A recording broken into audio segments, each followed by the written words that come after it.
Okay, so now let's think about, you have your proof of relevance. Let's think in terms of what's the value proposition of this NewCo.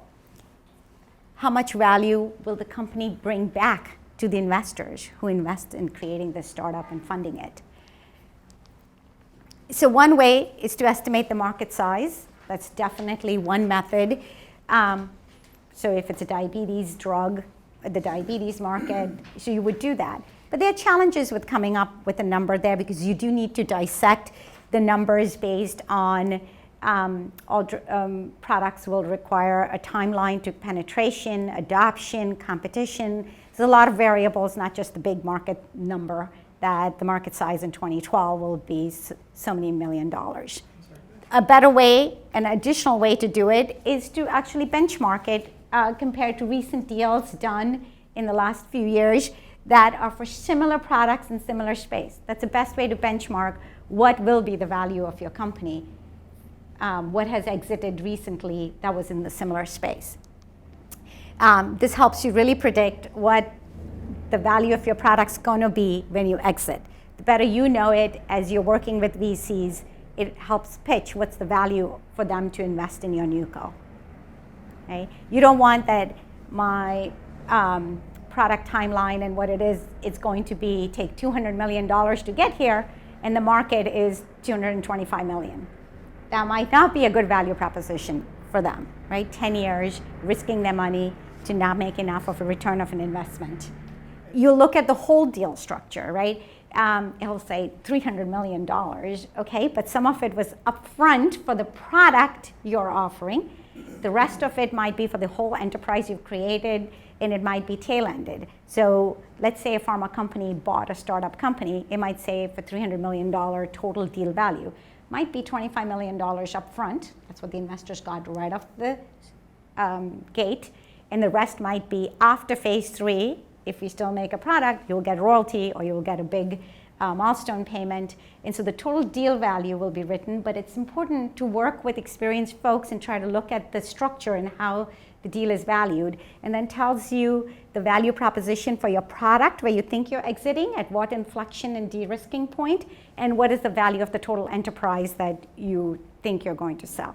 I would say every 5 years, models change, economic climate changes, how VCs have modeled their funds change. So you want to, it's not static, it does change, but roughly right now, if I were to tell you, if you want to do a NewCo around a therapeutic, you likely have to take it to a phase 2 to really create that value inflection point for your customer, which is likely a big pharma. Whereas if you're a device company currently, you're probably going to have to get to where you have a device that you are already selling in the marketplace to show that it can be sold. And then a mid to large size device company will buy you out because now they have the distribution channels and the salespeople to actually generate revenue over what product you have created, taken it to a 510K or a PMA, whatever is needed, and actually made some sales.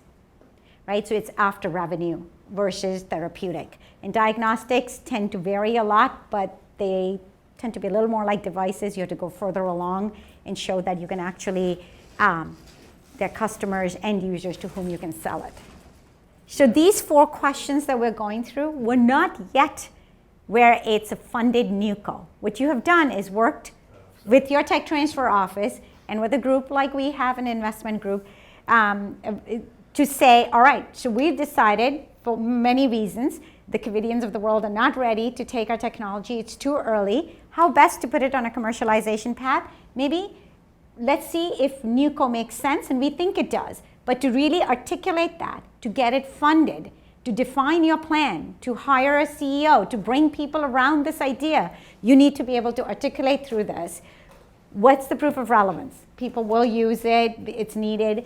What is the value proposition? If it's going to take me 25 years and $25 million and I'll make sales for 50 million, nobody's going to fund it. So we need to be able to define those, work through the process. And that's why it's important. So this is before. This is theoretical, but you're working through all the potential roadmap that you need to go through. And so in fact, the next step, so when we think about the value proposition for this NewCo, before you go to investors. One is, this is going to address this kind of market size. We know the value today for a drug or a device that will address this kind of population based on apple-to-apple past deal comparisons is this. And if you can invest X amount of money for X amount of time, we'll probably make this much, because that's what current product deals in the past have looked like. And so that brings us to that same part of value proposition. You have to estimate how much money and time you will need to get to that product, that exit point for your NewCo, because you're thinking about the value proposition for the investors for that exit, right? And so for that, you need a high-level plan to understand. This is your product development roadmap, basically. You want to understand what will be the go, no-go decisions, right? You have to understand that financing will be tranched. So what are those milestones, developmental milestones, de-risking steps, in value-creating inflection steps that the financing model is based on? And so you need to define those benchmarks, what those developmental milestones would be. How long will it take to get there? Making a plan that says, I'll get to proof of concept in man within 2 years, when, depending on the space you're in, the kind of animal models you'd need, it has to be benchmarked against what it costs to do in relevant industry in terms of time and money. Right?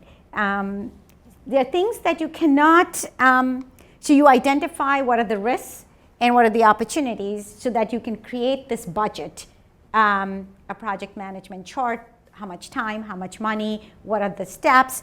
And there will be things you need to build variance in the budget. For the biggest example is for regulatory, especially if you're a device, whether you're going to go through a PMA or 510.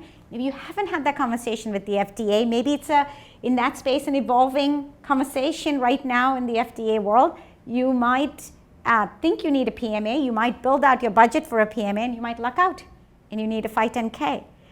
So you can build some variance for that. There are things you cannot build variance for, because you can't predict some of the technical hurdles you might end up with.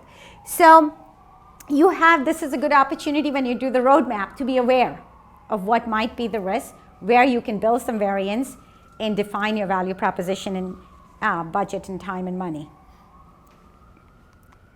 So this helps you understand, what will it take to get to the finish line.